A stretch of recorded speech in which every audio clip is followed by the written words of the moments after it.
this Schmackhoff and unzugänglich und undefinbares X, this delicious and inaccessible and indefinable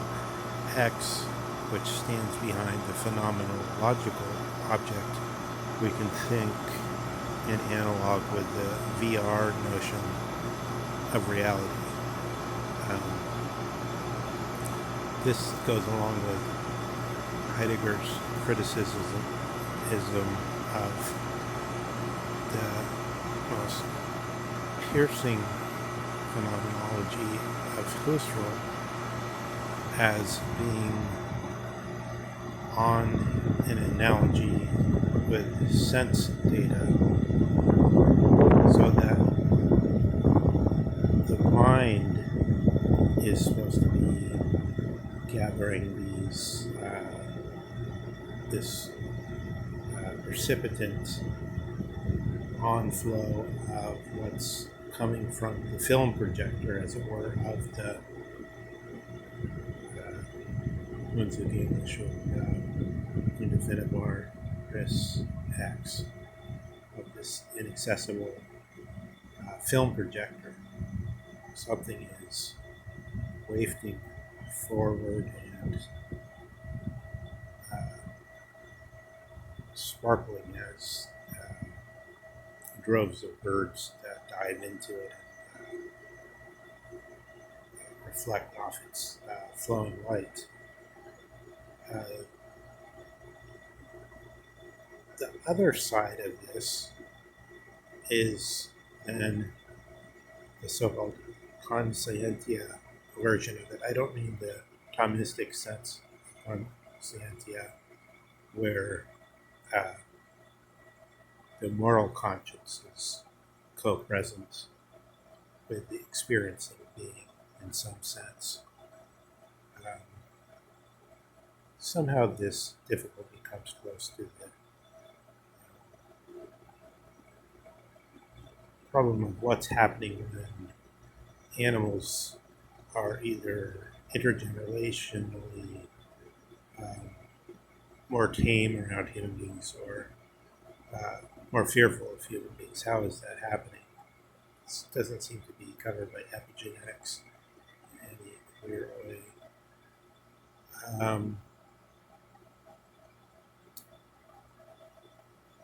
The notion of conscience in the larger sense is that we're beings in an environment there with the knowing, which we call science, which is then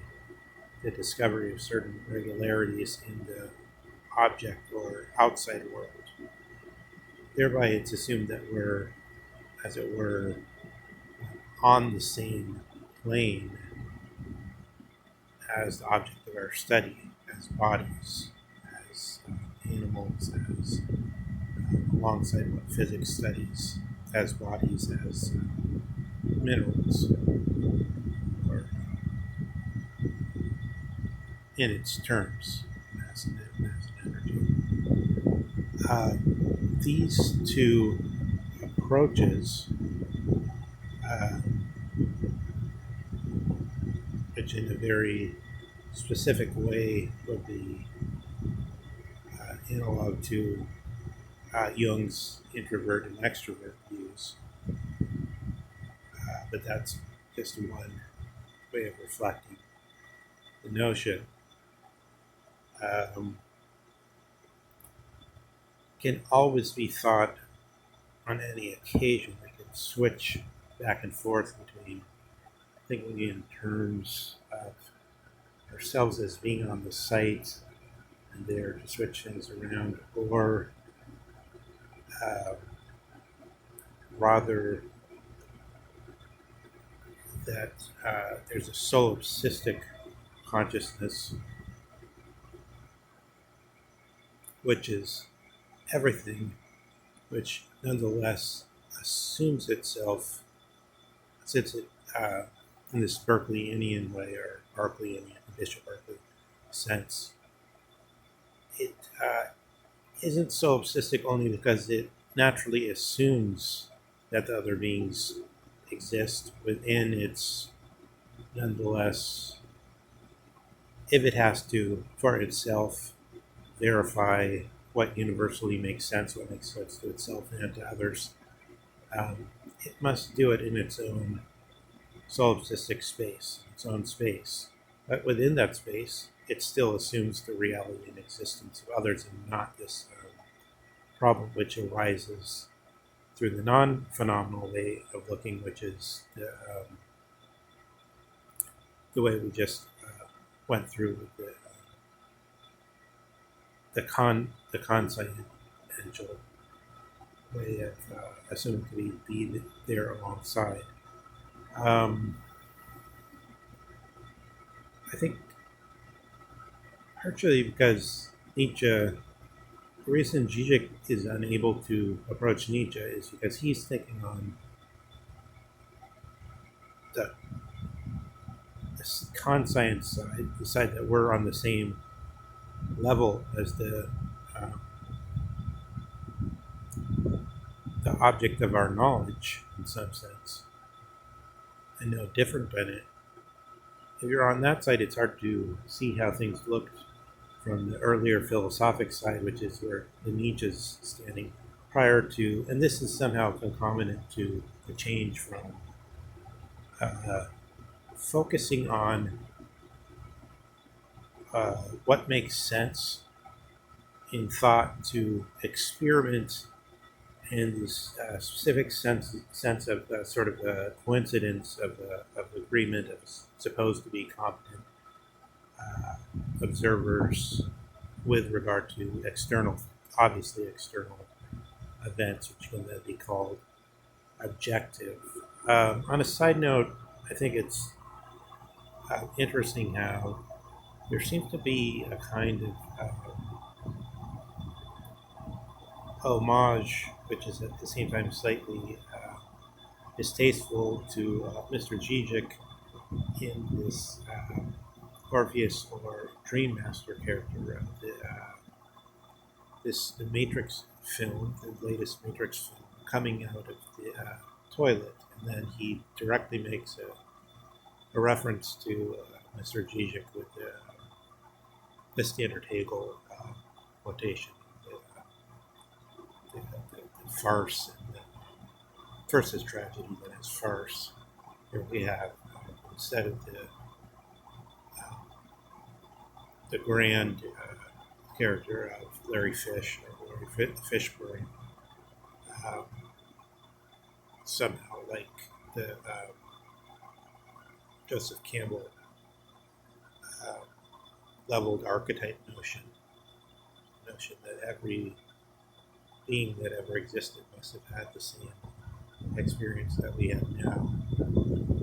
exploded into Jung's phylogenetic archetype concept, which is at least gives you some billions of years for the thing to happen. Not billions, but the length of our biological evolution is more than 1 billion, I believe, or something in that circuit, that order, that magnitude. But here,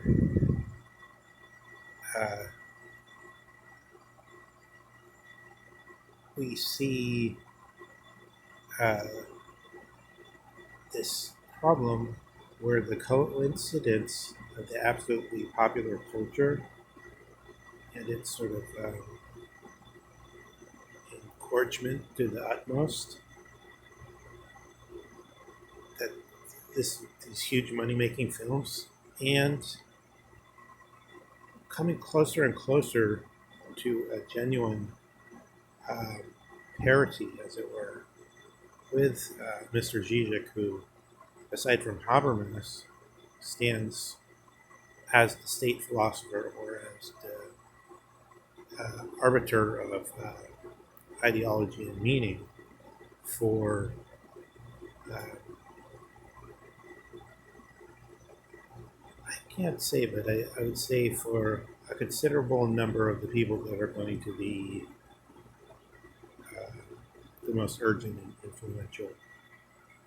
thinkers in the coming years, mainly I speak of people in the traditional academy, so-called in the elite schools. Uh, but it's clear because one, Zizek is the only living guy who has a journal devoted to him for like 15 years now,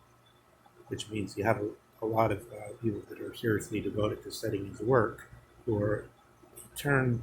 people who are exerting realpolitik influence. And so this coincidence with this master of the universe of liberalism, where universe means he's saying something that everybody has to respond to in some way, in heart or in mind. Everybody must, even if their response is complete repudiation and refusal and rejection and prohibition of it, it still had to respond in some way. This universal power of the liberalism through Zizek uh, coming into the popular uh, mode of money, of sales, of Hollywood, of all these forces, and of the plebiscite being decided through these media and through a few some directors, film director, transvestite or change sex film directors who have thought through these ideas to um, high level. So I think as it poses an interesting meditation.